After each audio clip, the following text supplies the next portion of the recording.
each thing in your life that you have a skill at is a gift from God.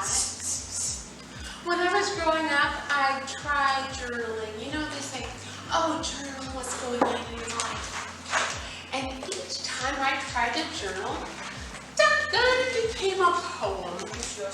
Or it turned into some kind of a Bible verse that I learned. Because each time my heart was touched, it turned to those things. Now, as you move through your life, things touch you. And one thing that I found was that things that hurt me, either intentionally or accidentally, I would often want to write about.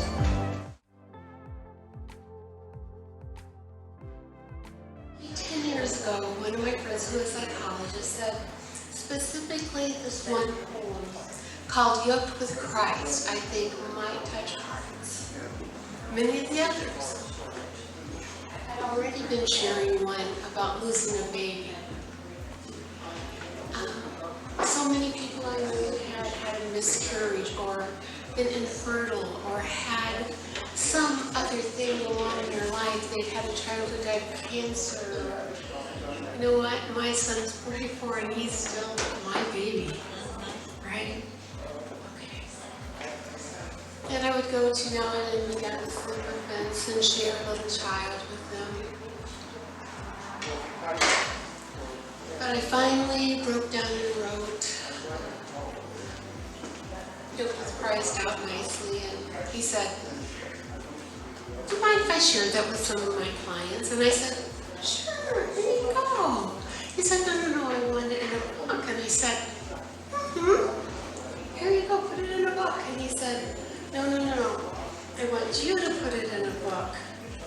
And he said, I want it in a coffee table book. And I said, And I said, you need to publish it.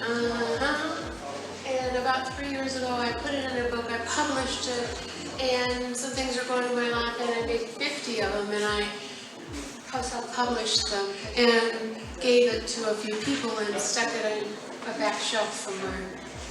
And someone from ReadersMagnet asked me last fall to share it.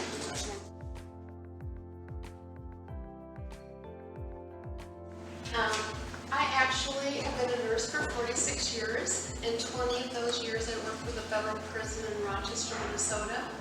I started out as a forensic nurse and did reviews for court and wrote for the psychologist. And then I was the Joint Commission person, bringing the Joint Commission into the federal prison system.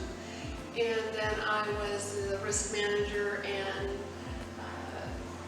did hospital administration things. So I did pressure control, blah, blah, blah. So mostly when you have hospice in a prison, it's not like in the community. Families can't be there as they're dying.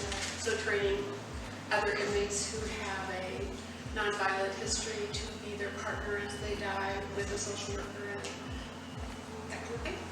And then I retired after a 20-year stint like military. About 14 years ago, we remarried the same day I left prison, so I wanted